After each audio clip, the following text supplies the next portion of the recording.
Captain Morgan Hawk Harrison leaned back in her chair, staring at the holographic display of Grinter Station's malfunctioning communication relay. The alien tech was ancient, dating back to a time when the station was a neutral hub for long-range communication between the galaxy's various factions. It had been neglected for years, and now it was up to Hawk's team to get it working again. The crew had spent the last few hours examining the relay, poking and prodding at the alien technology. The situation had started out as a simple repair job, something the humans could handle. After all, they were known for their hands-on approach to technology. But as the hours passed, the crew had started getting restless. Boredom, it seemed, had crept into their ranks. And when boredom met human ingenuity, trouble was never far behind. Hawk had just cracked open a beer, the cool fizz offering a brief respite from the tension, when her engineer, Daryl Sparks Jackson, leaned over her shoulder, eyes gleaming with mischief. "You know, Captain, if we rerouted the energy from this power core into the communications array, we could speed up the repair by about 70%. Sparks said, pointing to a tangle of wires and glowing alien conduits. Hawk raised an eyebrow, skeptical. "You know that's the same kind of power source that nearly fried the whole station last time, right?" Sparks shrugged. "What's the worst that could happen?" Before Hawk could respond, their other engineer, Quinn Switchvoss, chimed in from across the room. "We've got half a bottle of vodka and some duct tape. If we're doing this, let's at least make it interesting." Hawk grinned.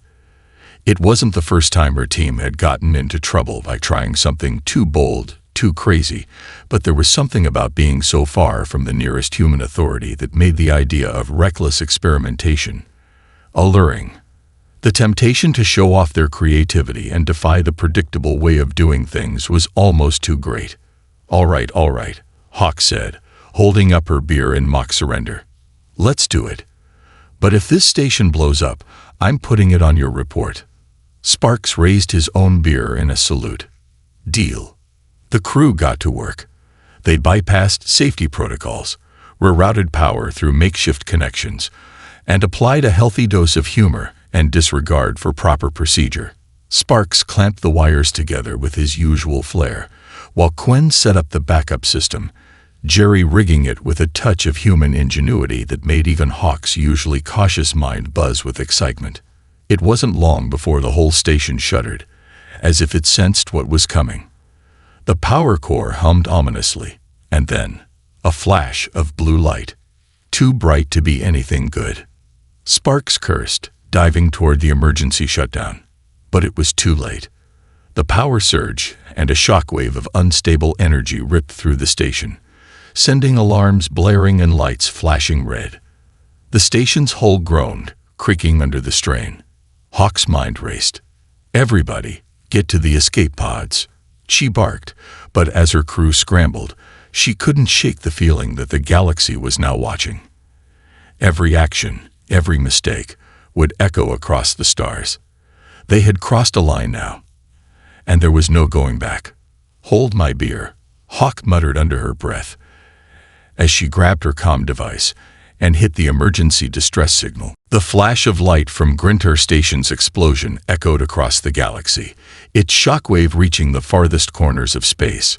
Within moments, the Galactic Council's Central Intelligence Network flagged the event. The network hummed to life, transmitting the incident report to every major galactic power, including the Elam, the Shura, and the Vitan. Across the galaxy, meetings were held.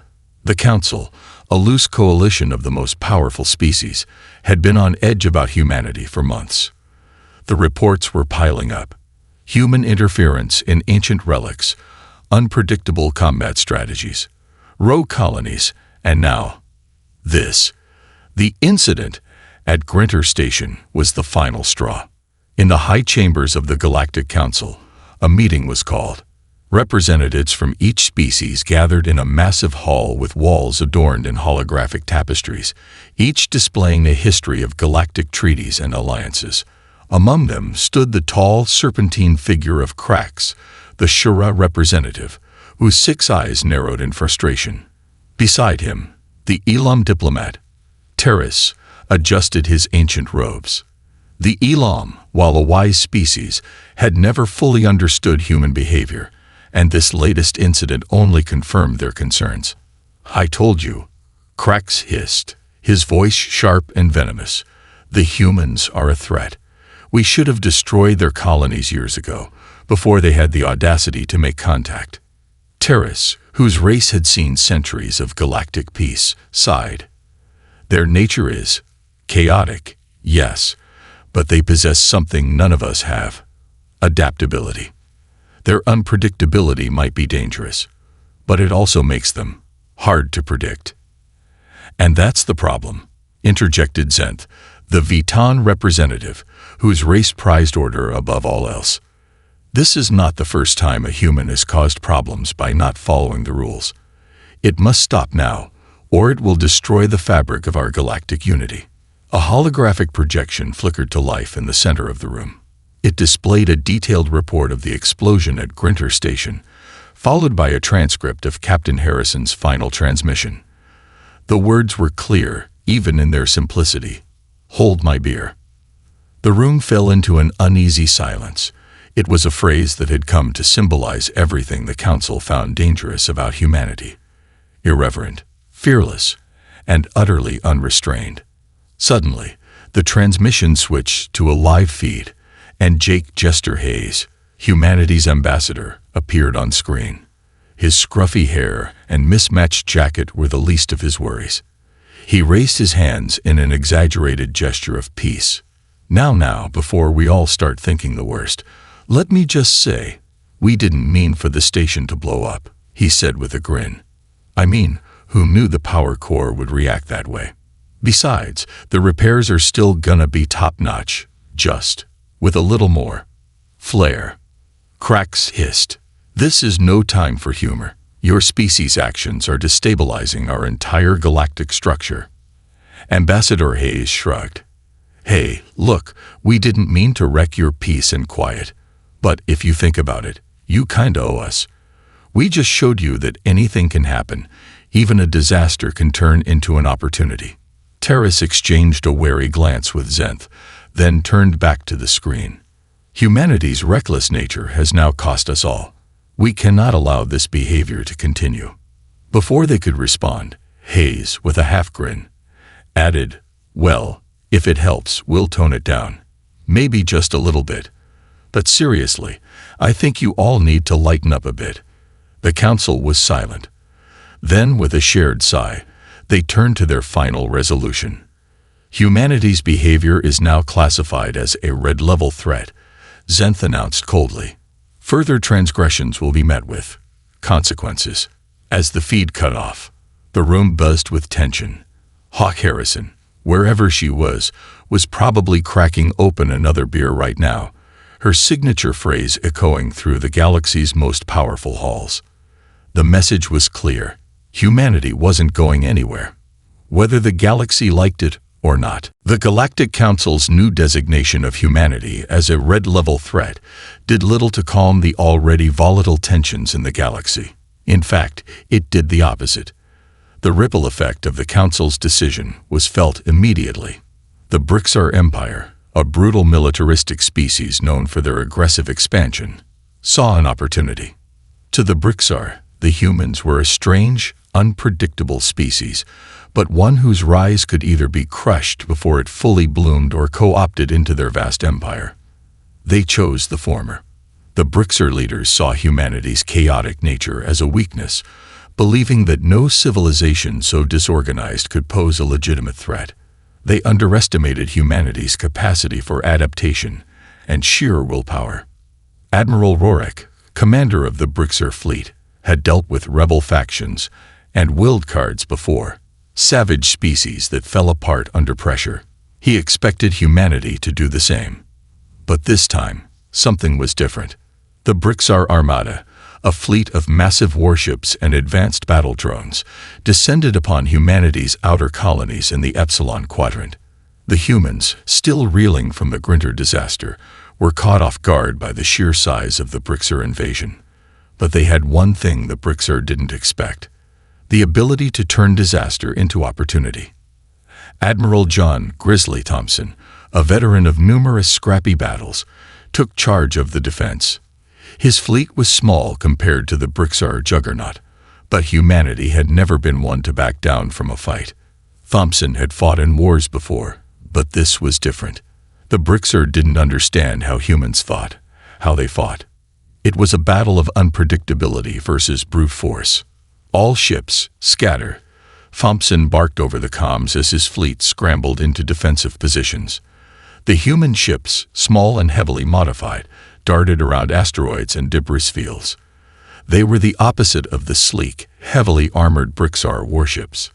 Makeshift vessels cobbled together with scavenged alien technology and old Earth tech. But it didn't matter. This was human warfare. Human ingenuity reigned supreme in the battle.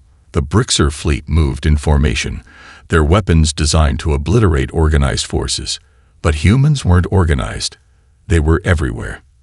A decoy ship here, a surprise EMP there, a makeshift minefield that turned a Brixar destroyer into a floating wreck. The Brixar, who had expected easy victory, were thrown into chaos as their fleets splintered. One of humanity's most unconventional strategies, well known to anyone who had ever fought beside them, was to use the terrain. Human pilots expertly maneuvered their ships through asteroid fields, using the natural debris to shield them from enemy fire. They employed decoys, basic drones equipped with nothing more than flashing lights and loudspeakers, but their erratic movements tricked Brixar targeting systems, sending them into disarray. As the battle raged, Thompson's flagship, the Barricade, launched its own surprise weapon, a pair of reverse-engineered Brixar warheads, rigged with human-design triggers. They were set to detonate when fired, creating a powerful blast that would not only damage the Brixar ships, but cause a chain reaction through their fleet. The first warhead exploded in the middle of a Brixar dreadnought formation, sending debris and fire in every direction. The second followed suit. It was chaos. Complete and utter chaos. From the bridge of the Barricade, Thompson watched as Brixar ships scattered. For a brief moment, their arrogance faltered. The Brixar Empire, which had planned to wipe humanity out in one swift stroke, was now reeling. "Tell the fleet to hold position," Thompson said with a grin, watching the wreckage of a Brixar cruiser drift into space. "We've got 'em right where we want 'em." And, as always, in the midst of this overwhelming victory, Thompson cracked open a can of beer, holding it up to his crew. "Hold my beer," he muttered, his voice low but full of pride. "This isn't over yet." As the Brixar retreated, their fleets in tatters, the message was clear. Humanity had arrived. And no one, not even the galaxy's most feared empire, was going to take them down without a fight. The retreat of the Brixar Empire was a defining moment for humanity. The Battle of the Epsilon Quadrant, as it came to be called, was heralded as an unqualified victory, one that sent shockwaves through the galaxy. What the galaxy's elder races didn't understand, what they couldn't understand, was that this victory, while strategic, wasn't just about survival. It was about humanity's uncanny ability to make chaos work in their favor. The dust hadn't even settled before humanity's criminal underworld began to rise from the shadows, and the birth of the Chaos Syndicate was inevitable. In the wake of their military success, humans started looking for new ways to leverage their talents, especially in the gray areas of galactic law. Leading the charge was none other than Jake Jester Hayes, the same ambassador who had annoyed the Galactic Council with his flippant behavior and irreverent comments. Jester wasn't just a diplomat. He was a born hustler. It was no surprise when he formed an alliance with a handful of rogue military tacticians, black market tech dealers, and even disgruntled members of alien factions looking to profit from humanity's rise. "What we've got here is an opportunity," Jester said in a clandestine meeting aboard his ship, the Shadow's Edge, a repurposed Brixar cruiser that now served as the Syndicate's base of operations. His eyes sparkled with the glint of a man who could smell the scent of fortune in the air. "We're going to show the galaxy just how unpredictable we can be." The Chaos Syndicate wasn't like the orderly mercantile empires or corporate syndicates that dominated galactic trade. They weren't interested in predictability, fairness, or rules. Instead, they thrived on barter, disorder, and a little bit of madness. They were the kind of outfit that would sell a ship to one client while simultaneously stealing it from another, only to turn around and sell the stolen ship back to its original owner at a premium. They were the ultimate opportunists, and they capitalized on the chaos of their own creation. Look, people want one thing. Surprises, Jester continued, his voice lowering as he leaned in closer to the table. No one likes it when they can predict the future, so why not give them something to fear? Let's make it interesting. Let's run the galaxy's underworld like a game. Jester's plan was simple, if absurd. Create a web of confusion so intricate that no one could keep track of who was doing what, when, or why. The Syndicate wasn't just selling weapons or stolen goods. They were selling chaos. They spread rumors, manipulated trade routes, and sabotaged their competitors in ways that no one saw coming. At every turn, they kept their rivals off balance, and in doing so, grew their influence. The real kicker was their unique approach to the black market. While other factions operated through structured deals, the Syndicate's biggest sellers were always bizarre requests. Want a hyperdrive that only works half the time? They'd sell it to you. Need a fleet of warships that could accidentally shoot a hole in the space-time continuum? They'd provide it, no questions asked. Their motto was simple: if it doesn't blow up in your face, it wasn't worth the price. As word of their influence spread, so did the Syndicate's reputation. And just like that, human ingenuity had found a home in the galactic underworld. The Viton tried to impose trade sanctions, and the Shura pushed for a galactic-wide crackdown. But the more they tried to impose order, the more the Chaos Syndicate thrived. They reveled in the turmoil they created. One afternoon, while the Syndicate was making a particularly lucrative deal with a rogue Ilum scientist who was allegedly working on a doomsday device, Jester stood in front of a holographic display, sipping a drink as a new message from the Galactic Council flashed across the screen. Humanity's actions are destabilizing the galactic economy. Threat level raised to purple. Jester chuckled darkly. You know what? I think we're doing a better job than they ever could. The Syndicate's rise was only the beginning. The galaxy wasn't ready for humanity's brand of madness, but they were about to find out that the greatest chaos often came with the most unexpected players. The hum of the Hellion, a giant research vessel stationed in the Theta 9 system, was interrupted by a string of alarms. Dr. Nathalie Fuse Collins, lead engineer and all-around problem solver for the Human Alliance's experimental projects, shot up from her seat, knocking over a pile of data pads. The ship's power core was fluctuating erratically, and the containment fields surrounding their latest invention were beginning to destabilize. But it wasn't the core's fault. It was her fault. Collins wiped her hands across her face, trying to push through the haze of caffeine and stress. She had been leading a project that could change everything. A new type of FTL drive that used subatomic reactions to bend space, theoretically allowing for near-instantaneous travel across vast distances. The idea was revolutionary, and humanity's brightest minds were eager to see it work. The only problem: nobody really knew what would happen once they tested it. "We're good, right?" asked her colleague, Lieutenant Javier Javi Vega, from the command console. He was checking the diagnostics, but his voice had that edge of uncertainty that came with working on experimental tech. Collins didn't answer immediately. She watched the monitors flicker as the drive's subspace generator began to pulse with an unsettling frequency. The ship's AI, Myra, blared a warning, but Collins was already too deep into the calculations to listen. They had barely scratched the surface of this technology, and now it was her responsibility to make sure the test didn't end in catastrophe. "We're supposed to be testing this at low power," Collins muttered. "This shouldn't be happening." Before she could issue a command to shut down the experiment, the ship trembled violently. The power surges were no longer just erratic. They were escalating, each pulse sending shockwaves through the ship's hull. Vega scrambled to regain control of the systems, but the ship's alarms were already blaring at full volume. Then the lights flickered, and the lab's artificial gravity gave out, sending Collins and Vega tumbling toward the walls.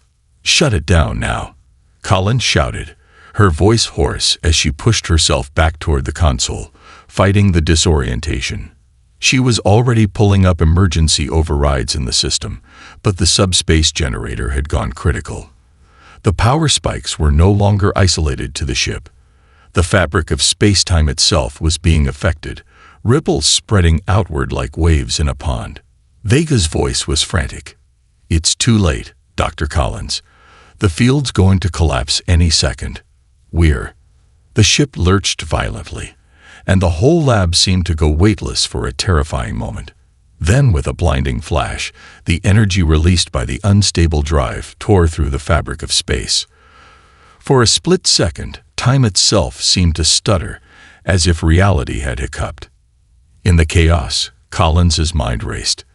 The test had gone wrong in ways she never predicted. But there was something even worse. The explosion wasn't just going to affect their ship. No, this was bigger. Much bigger. She tapped frantically at the console, pulling up the data from the drive's core. The readings were catastrophic. "God, no," she whispered. "It's destabilizing a whole sector." The massive energy release was beginning to fracture the space-time continuum. Several nearby star systems were on the brink of collapse. Worse, the ripple effect was spreading fast, and its source could be traced directly to humanity's experiment. Collins slammed her fist down on the console. "This isn't just a disaster. It's an intergalactic doomsday device." The message was clear. Humanity had once again pulled the attention of the galaxy, but this time they'd attracted the worst kind of attention. Back on the central command of the Galactic Council, alarms began ringing louder than ever before as their monitoring systems detected the massive disturbances caused by the Hellions' failed experiment. "Humanity's actions have escalated beyond even our worst projections," an Elon representative said, voice trembling as the full magnitude of the catastrophe became clear. "The fabric of space itself is in danger."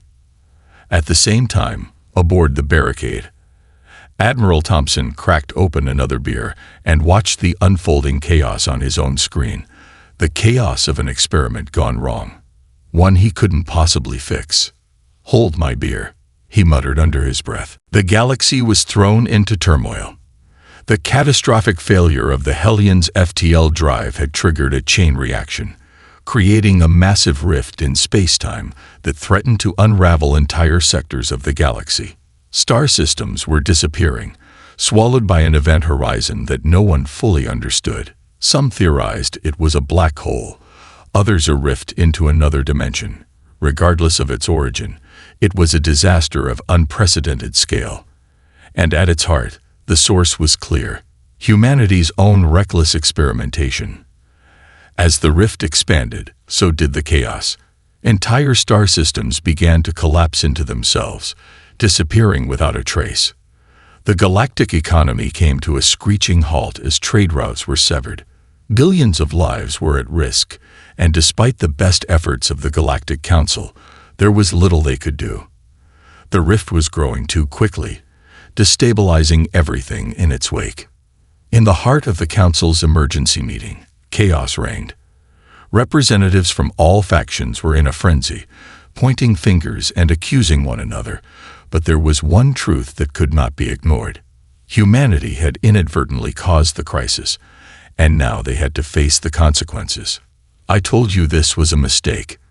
Krax, the Shura representative, spat, his 6 eyes flashing with fury. "This is exactly what we feared. You humans can't be trusted with power." "I don't think now is the time for blame," Terrace of the Elam said, his voice calm but laced with barely contained frustration. "We need solutions, not accusations." Zenth, the Vitan representative, stood silently, his towering frame casting a long shadow over the room. The Vitan had always prized order above all else, And now that order was falling apart. The rift is not simply a problem of space-time. It's a problem of galactic stability. If we do not act soon, entire sections of the galaxy will be consumed by it. The Council turned its attention to the holomap projected in the center of the room.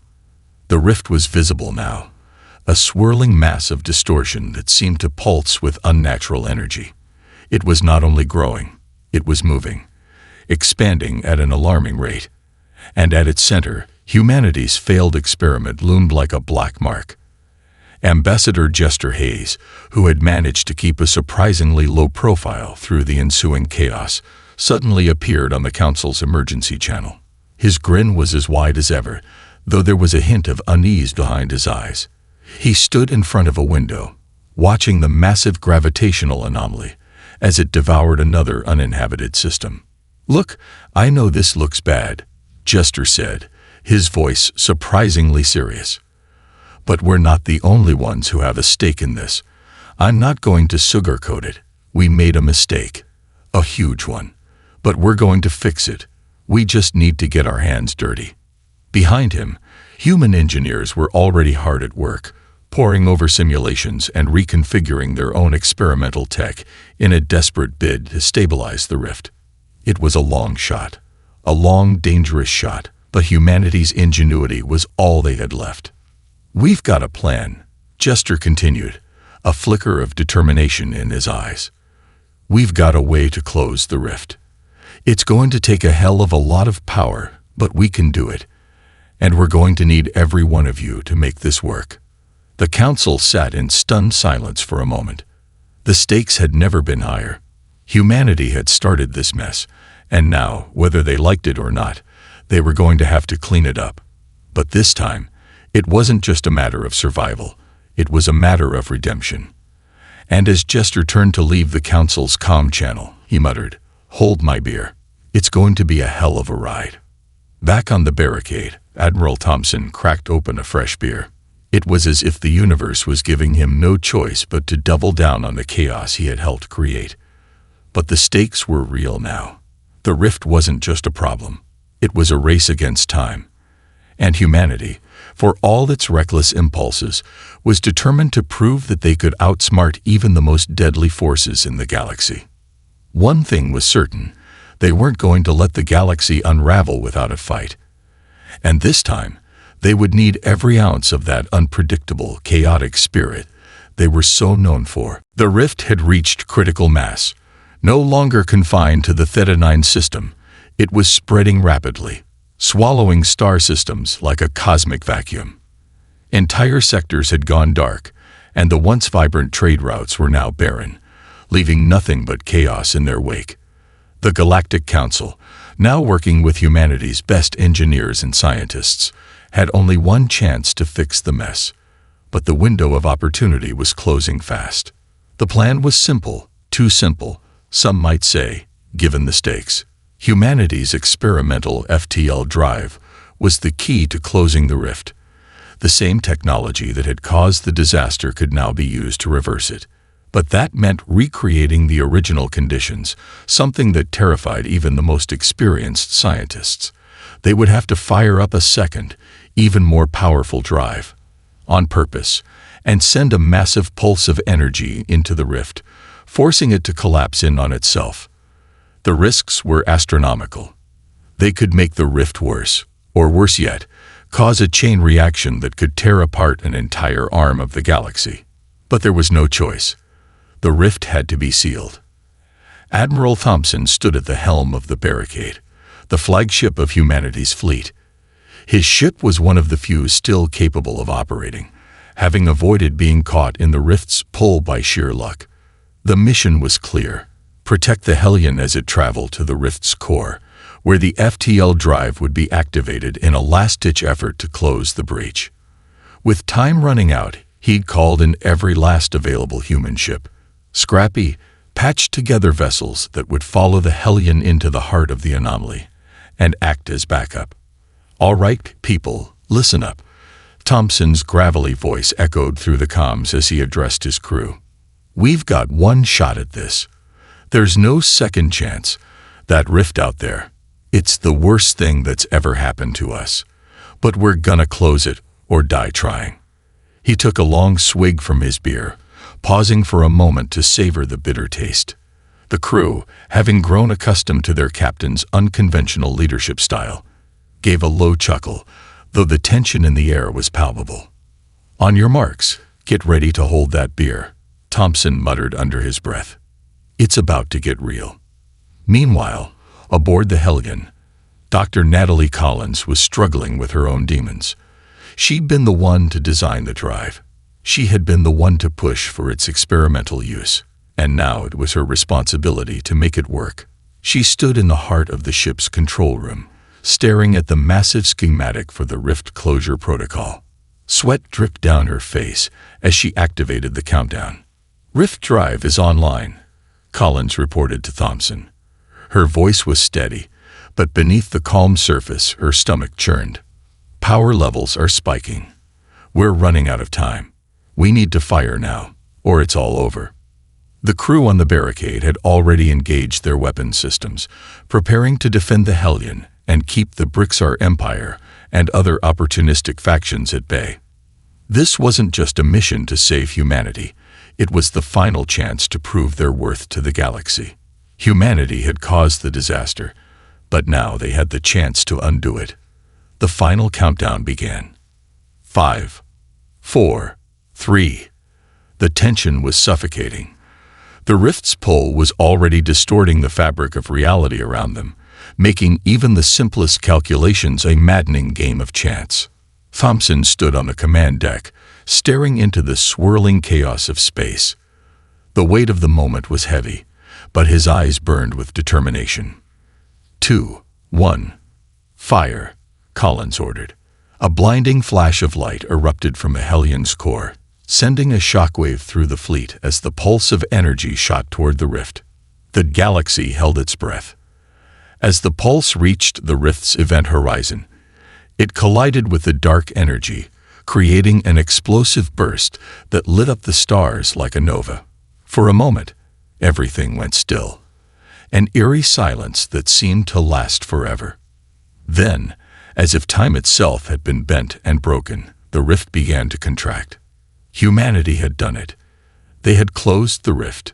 The impossible had been achieved.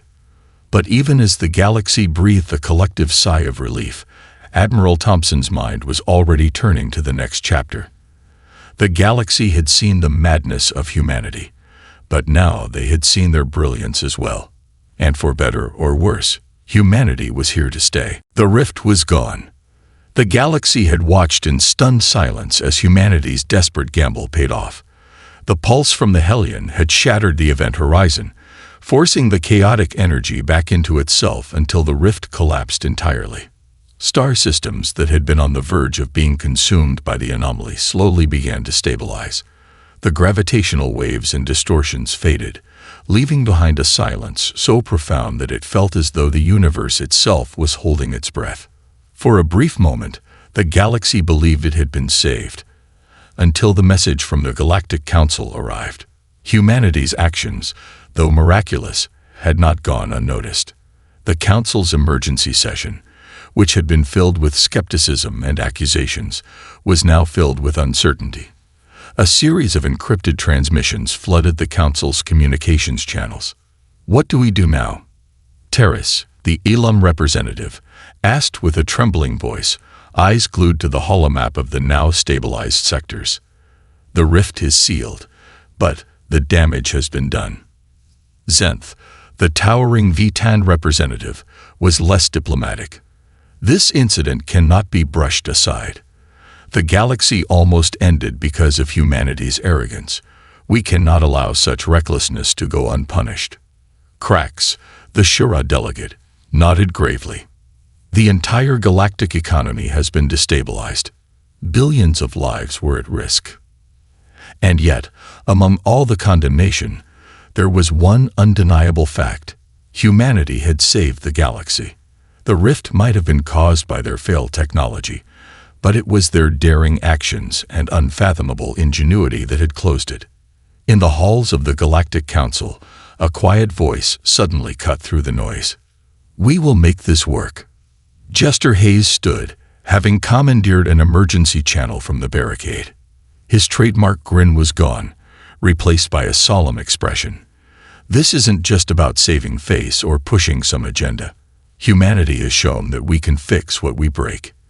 Yeah, we've made some messes along the way, but look at what we've accomplished. We're not a threat. We're a solution. His words hung in the air. For a moment, the council fell silent. Whether they liked it or not, the galaxy had seen something humanity had always known, that in their chaos, there was a wild brilliance that no other species could replicate. They didn't just survive in the face of impossible odds. They adapted and somehow always managed to turn disaster into opportunity. Back on the barricade, Admiral Thompson, sipping yet another beer, surveyed the battle-worn crew around him. The silence on the bridge was thick, but it wasn't somber. Everyone knew what had been done. "You know," Thompson muttered as he leaned back in his chair, "they were right about one thing. We do cause a lot of chaos." He took a long swig from the bottle, eyeing his crew with a half smile. "But I think the galaxy just figured out that maybe, just maybe, they can't live without it." Around him, the crew broke into chuckles, the weight of the moment finally lifting as the realization set in. Humanity had proven itself in the most unimaginable way. They had not only faced down the collapse of the universe, but had emerged as the unlikeliest of heroes. Across the galaxy, as the Rift's remnants continued to fade, the whispers started. Humanity had been tested, and they had passed. They were unpredictable. They were chaotic. But above all, they were something no one could ignore. And as the galaxy began to heal, one thing became painfully clear. Humanity would never be the same again. The beer cracked open once more. "Hold my beer," Thompson muttered, a grin tugging at his lips. The galaxy was theirs to shape, and now they were ready for whatever came next.